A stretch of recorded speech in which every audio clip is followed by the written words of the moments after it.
people think about branding and they think logo design, or they think, website or colors or, symbols. Stuff like that. I say it's all of those things, but the main thing is that it comes down to emotions. You've got to create an emotional connection.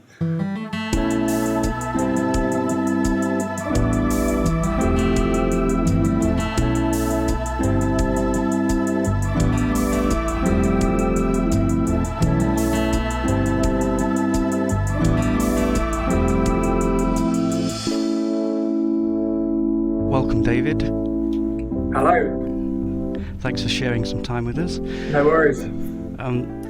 You've had some impressive graphic design and branding clients and some interesting projects, such as, for example, working on the I'm Alan Partridge program. And I just saw earlier today that you were the graphic designer helping one of the teams on The Apprentice in 2018. Yeah. So you've had an interesting career and probably done some kinds of work that most freelancers don't really get to do. They usually deal with small clients. But did you have to go through that? How did you first begin before your very first client? How did it go for you in the very beginning? In the very beginning, it's tough to work out when the really beginning was, because I did a degree and I sort of did animation in my degree, and then I'm from the New Forest, so when I moved back to New Forest, there's basically no animation jobs whatsoever. So, I thought, well, I know Photoshop and Illustrator, so I'll try and get a graphic design job, anything, just any job. So I basically, applied for quite a few, and eventually I got one. And I had to do a little freelance project for them just to sort of show that I was good enough, which I did get paid for as well. So I did that and they hired me, and it was on a very, very low wage. But that was for sort of sports nutrition, health foods, brands. So I did a bit of web design, a little bit of branding, and just sort of built my career then. And that's how I got sort of good. And then I got, I left that and did another job with a company called the Team Building Company. So I was doing corporate events and design for that. So I was doing working with a lot of big brands and a lot of big brand guidelines and things like that.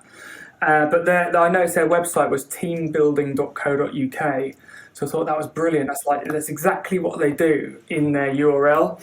And so I I started thinking, I never really thought about going freelance, but I just thought if I could get a good domain name, then maybe I could sort of quit my job and go freelance. And the main motivation for that was that I was doing music and I wanted more free time to do music. So I thought if I was freelance, I wouldn't have to get up every day for the work. I could sort of pick and choose for clients, do like the dream job, and have these sort of two careers going.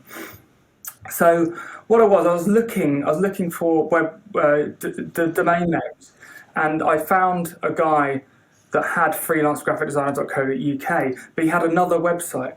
And the point was I thought, I wonder if he's going to let this drop. He's going to forget about that he's got this one, because he literally wrote on the website, I'm only doing this for an SEO experiment, search engine experiment, right? So I thought, well, maybe he'll just not bother with that and he'll just keep his main one. So I worked out the exact date when that domain name was going to become available. And and sure enough, he did let it drop, and then you have to sort of wait 90 days. And I went in and bought it, and I bought it for £5. So I had freelancegraphicdesigner.co.uk. I was like, brilliant. So then I did do that. I quit my job, and I had a few little clients, and it was quite tough at the beginning. Just a few. It was very I had a couple of big jobs. There was a website job and a video editing job actually, and I managed to do those. And I thought, right, I've got a little bit of money from the work, quitting the work. Like a bit of holiday pay and stuff like that, and some small bonus payouts and stuff for things that I did. So I got that money, and I've got these other two jobs. So I thought, now I've got enough to do, 2 or 3 months, right? And so I basically did those two jobs, and on day one, sitting in my bedroom working, I thought, this is the best. I felt like God. I felt so good that I quit my job, and I'm just working for myself, my own clients. So I did that, and I did those two jobs, but then it was just nothing. So I really ran out of money very quickly. I was even on housing benefit at one point, and the thing with that is that this is a few years ago. This is 2007 or something. The thing with housing benefit is that if you if you do lots of work, then you have to pay back the housing benefit. So it's just it's totally non-motivational to get work, So it's like killing me. So I thought this is no good whatsoever. No, it's not a perfect system at all. Yeah, no, it's terrible. So it didn't encourage you to do anything. So actually, I decided to move and I moved to London. So I was going from down south. I moved up to London, and I had my URL, which I started sort of putting some work on and stuff like that. And so I moved to London, and then my money really ran out. I couldn't get any housing benefit or anything. I had to borrow some money and stuff. I was absolutely skint as anything. But I managed to get the website up and looking quite good. I put some bits of work from the other from like the commercial stuff I did with the from team building and from the health food stuff. So I had a bit of work on there, and so that was 2008. And then there was like this financial crash. Yep. And then like everyone ran out of money. So what actually happened was I actually got a few of the bigger clients were then looking to save money, and they were looking for freelancers. So I managed to get some bigger clients like Hilton and stuff like that. They actually came to me because I had this good SEO positioning. And when I started putting work on there, then it started to get hits. And I was like, freelance graphic designer was actually, getting me results in terms of the search terms. So those bigger clients were like then finding me and thinking, well, we can use a freelancer to save some money. And obviously I was quite cheap back then because I was still starting out. I put my prices up, since then. This is, talking 12 years ago now, or even longer. So that's basically how I got started, and then it sort of moved on from there, really. So it's quite a long answer. No, that's really good. And Google doesn't work in exactly the same way as it does, of course, as it did back then. Yeah. But we won't get into SEO. No, let's not. I don't think about it. I really don't. Right. But you're lucky to have that domain name, which sounds like it served you well. I think so, yeah. Yeah. And so branding is a lot more than your logo and brand colours, of course. So what would be your own definition of a brand? Well, what I sort of say is like people think about branding and they think logo design, or they think website or colours or symbols and stuff like that. I say it's all of those things, but the main thing is that it comes down to emotions. You've got to create an emotional connection from your thing, and you've got to make people feel a certain way, and all the best brands do that, and you can define them in one word. Like you think about Harley Davidson, for example, as a brand. It's just like it uses the word freedom. There's tons of them. I always think about Innocent Smoothies. Innocent Smoothies is such a simple concept. It's just fruit and water, but they sold that brand for hundreds of millions to Coca-Cola because Coca-Cola can't do that. They can't put out a product like that. So I mean, there's loads of brilliant branding, but it all comes down to how it makes you feel. Like Body Shop, ethics. Nike is about winning. You can sort of define them in one word. So that's how I describe branding, really. And what are some of the mistakes you see people making when it comes to their brand? Well, I think the biggest mistake is just not researching it. Like coming up with the most obvious ideas. Like you think about, an estate agency, they always use the same. They'll pretty much always use the same symbols, which is a roof or like a chimney or the classic house sort of symbol. And like actually, if you do lots and lots of research, you can not only get better ideas, but you can also avoid accidental copying of other people's ideas. And just by doing doing research into those emotional things. So think about what an audience, what other things does that audience absorb? If you think about a luxury brand, I recently did one for a yachts company, but I didn't just research yachts. I researched, expensive cars, luxury cars. What are these other brands that they're also involved with? Because there might be some hints and clues and trends and things like that you can pick up on. So really, like I would just say, do the research, do loads and loads of research. Go get a sort of grid and fill it with lots of things. Like Pinterest is brilliant. Google searches are brilliant. You can get there's so much good stuff out there. And by collecting and lots of examples of the kind of things that your audiences are exposed to and love, you'll create something equally as good. So you think it's necessary to put a lot of time and effort into researching and thinking about it clearly? Yeah, and you don't have to be a designer to do that. That's the thing. So some clients, I mean, I deal with clients like big clients, but I also deal with lots and lots of independent businesses, lots and lots of startups. Lots of people with ideas just to start brands, and some of them, they can't afford to do the full package with me, but what I can do is I can coach them. I can say, look, the research phases, anyone can do that. Anyone can fill up lots and lots of mood boards, and then through collecting lots of examples, you can sketch and doodle. But those doodles aren't, they don't have to be brilliant. They're just little ideas. It's just like, and you can show me that, show me the benchmark examples, and then say this has led to this sort of concept, this image, this swirl, this sort of thing. And it could be the worst. I mean, my doodles are rubbish. They're just like little sketches in the corner of a thing, and I'm like enlarging it. Actually, that is the concept there, that shape, that form, and because it's referenced with all these other things, I can then produce something professional. But that's the only stage where you need someone to do that. All the other research phases and the doodles and stuff like that, anyone could do that. So it's important to get right before you kind of dive into it properly and start paying for it. Yeah, don't just think of the first idea. A lot of people, they go straight to the software, they pick a font, they go, oh, that's a nice font, and they put that on there, and they go, oh, I know, I'll do like a swirl or a circle or something, and they fall in love with it straight away because they've created it. But really, it's come from nothing. It's obviously, it's either the most obvious idea or it's just too basic, and to get those levels of depth and to try and get those emotional connections, you really need to research it, do a lot of research. What would you say to somebody who says to you that it doesn't really matter, a logo is a logo, you just put a circle with a line through it, and that's what my business is, and people, the end consumer, doesn't really care what your logo looks like or what your colours are? Well, I would just say to that person, look around your house. What have you bought? What brands have you bought? And why have you bought them? There's always a reason. Like if everything in your house has got like no symbols, no branding, no, obviously you're not influenced, and you're not influenced by it. So therefore you don't see the importance of it. But I challenge anyone to not be influenced by it. Whatever you buy, you're making a split-second decision on the appearance of it. How often do you go into a supermarket and buy something just because you like the packaging? That's the same. You're like a business, and when your clients are looking at your business, they're looking at not just yours, they're looking at lots of others.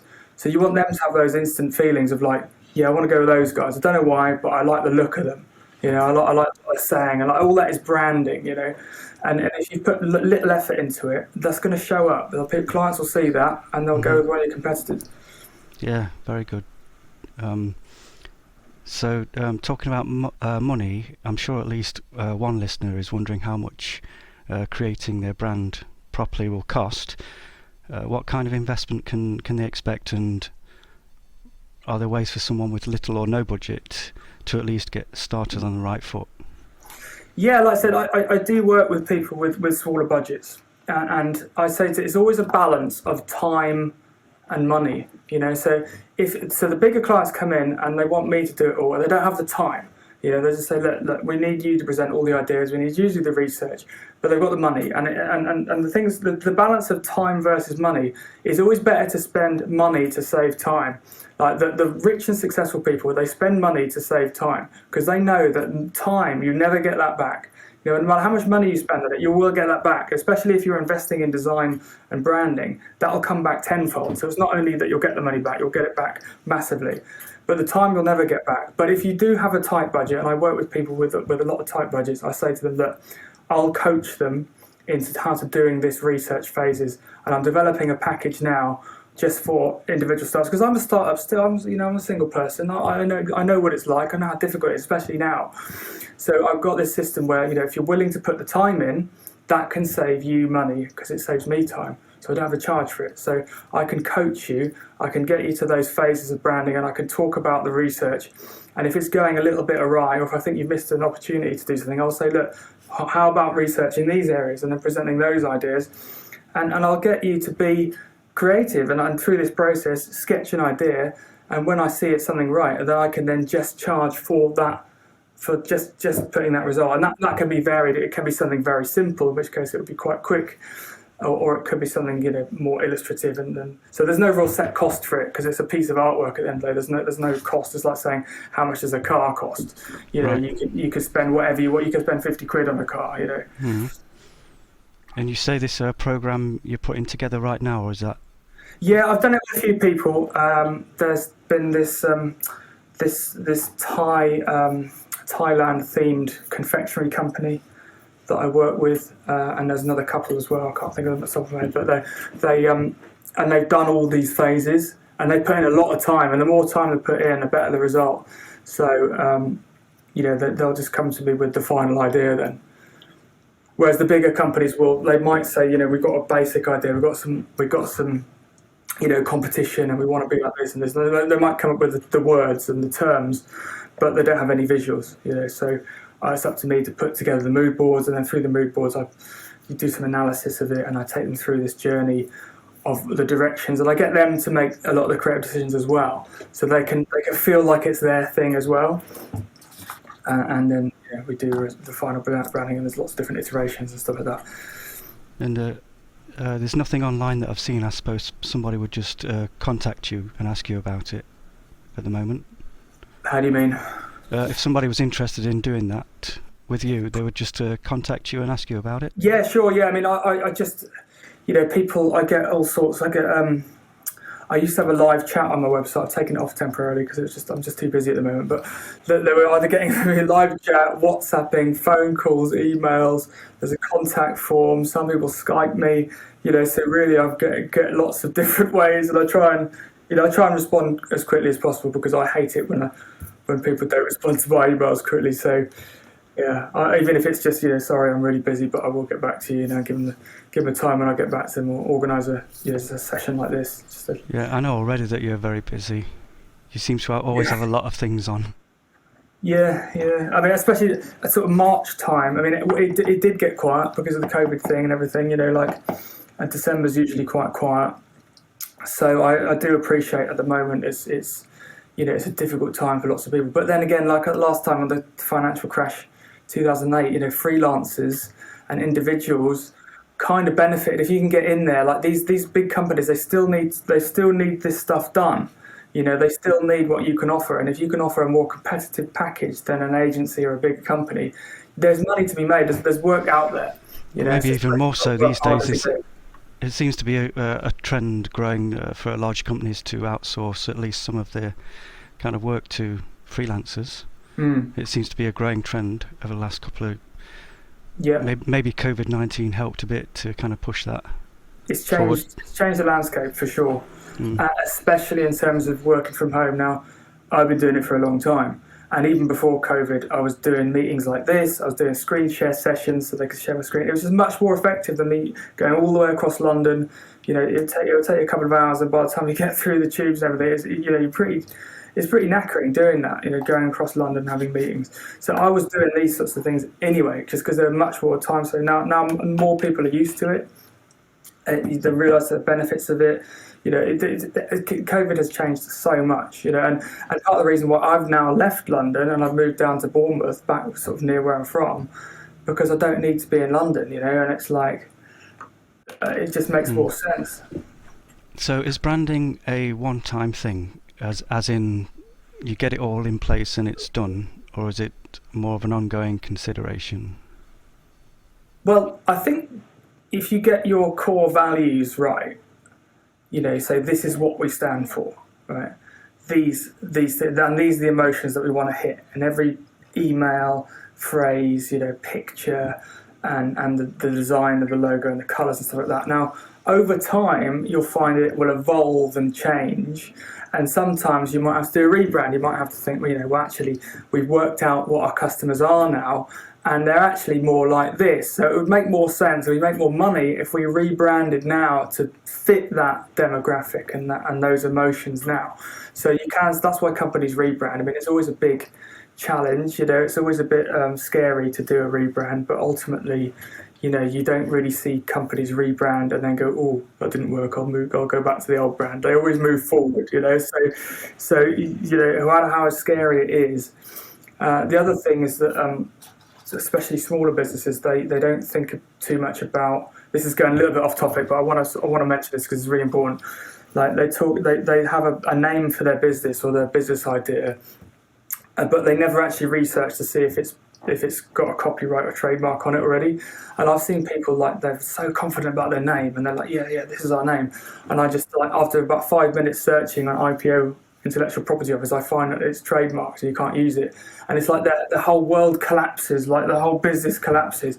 It's like it's no big deal. You just find another name. Yeah, it's like you just got to find a name that you can protect and own. So that's the first thing. The name shouldn't change. The name should be protected by a trademark. You should do that fairly early, or at least make sure that you're not infringing on someone else's. And if you get that, during your research. Yeah. During your research stage before you get started, make sure that the name's okay and available for you. And if you can obviously get a .com of that name, then you're pretty much guaranteed that you'll get a trademark for it. But .coms are very difficult to get, or very expensive. So, are there any specific questions, you might have covered this already, but are there any specific questions someone should ask themselves when creating or improving their brand? I think you've got to put yourself in the position of the customer, or your audience, or your client, whoever it is. You've got to try and be them, or at least interview them. Don't think you've got all the answers. And the other thing is that they'll come up with answers that you wouldn't even thought of, and all of that. That's part of research again. Like just talking to your clients and or friends that are, someone that's going to buy or potentially would buy. And interview the hell out of them and get all the answers and try and be them.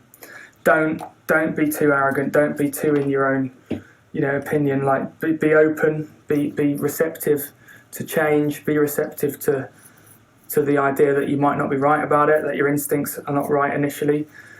I think the more research you do, the better the result you'll get. The better your instincts will become. But don't think you have all the answers to start with. You've got to be flexible. I think the main takeaway I'm getting so far is just to put in plenty of research and a lot of thought before the actual branding actually starts. Yeah, that's really important. Most people want instant results. They want to instantly go to it. That's why they use these little logo makers and stuff like that. You'll never get the depth of thought in that. And the other thing is that whatever result comes out, it's going to look exactly like something else out there. Eventually that'll either cause confusion in your customers and not enough uniqueness with your own brand, or at the worst end of it, you're going to end up getting sued for doing something like that because someone will just say, you've just taken my idea. So, but the research thing is something that you can do it for free. It's just you put the time in, and you can do little sketches and doodles, and all of that is stuff that you can do for free, so that doesn't have to cost anything apart from your time, and it's great fun. It's really good fun. Like if you really get into it, if you go into it with an open mind and you research the hell out of it, you learn so much. Like learning is fun. I think it's always good to learn. Of course, yeah, you should be doing that daily. How do I launch a new product or service, a service line, so that it fits in with my existing brand?